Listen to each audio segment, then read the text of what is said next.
Week 5 final assignment by Gina Kelker, Reading Interest Inventory and Classroom Rules and Procedures.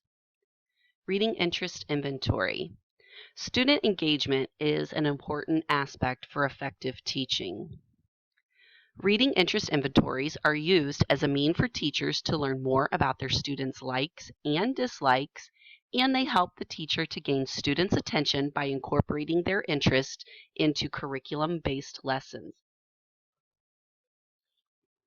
I designed this reading interest inventory for students grade 3 through 5. I started with basic questions asking for their favorite movie, TV show, school subject, and singer or band. Next, I asked directly if the student likes to read, as well as ask for their favorite book series, movie, and app. I like the addition of asking about their favorite app due to the age of the students in which I am focusing on. This is something that most older elementary students have an interest in and can relate to. The final selection instructs the students to list 3 non-school related activities, as well as to rate various book genres from 1 to 5 based on their level of interest for each. There are many theories and models when it comes to behavior management. I feel as though the best behavior management style is one which offers students support and encouragement while also providing firm but caring discipline.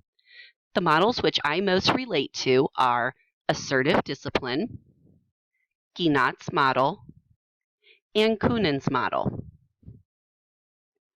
Assertive discipline. This model sees the teacher as the one in charge. The key aspects which I plan to utilize in my classroom involve preparing a discipline plan in advance that includes rules, routines, and expectations, as well as the method of discipline that will be used if and when students misbehave.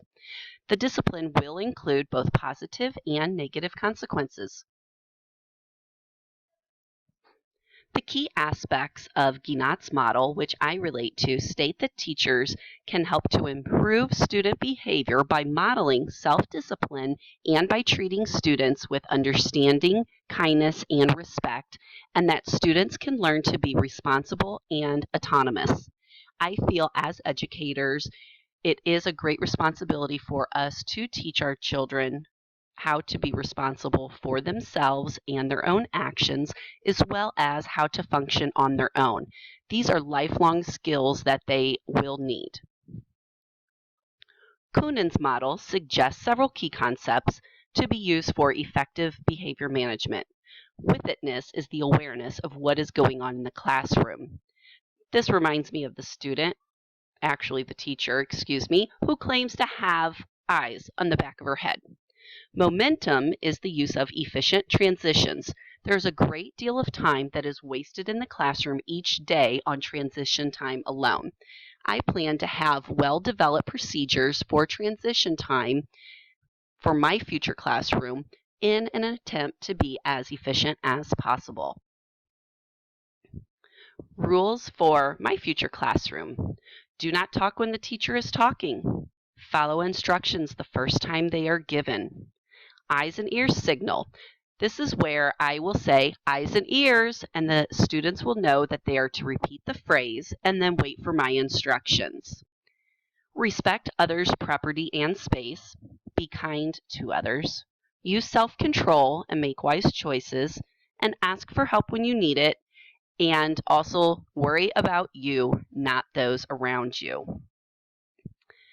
I want to teach my students that when a person behaves properly, follows rules, and does the right thing, they earn others' trust and respect.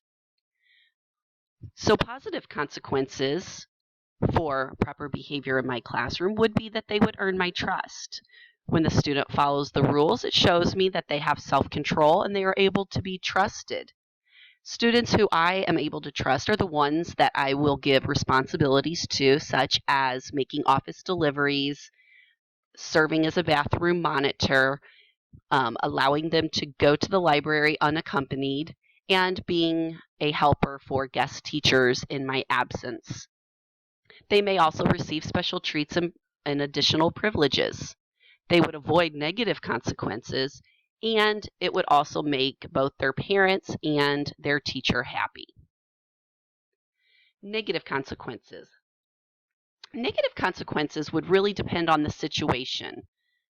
The foremost important would be that if I am not able to trust a student, it would result in them not being able to leave the classroom unaccompanied.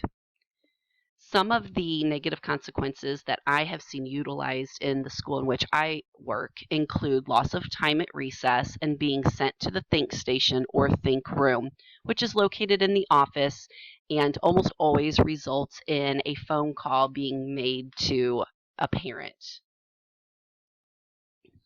So in conclusion, the rules and consequences I discussed are by no means all-inclusive. There are so many aspects of the school day to take into consideration when setting rules and developing procedures. An important factor to remember is that rules and procedures should be clearly defined and easy for students to understand. It is a good idea to have the rules posted in the classroom. I like the example in this slide for upper elementary grades. You can design your rules and post them in any way that you would choose, but you want to keep in mind that they should always be grade appropriate for your students. The teacher must also be consistent with discipline and have realistic expectations.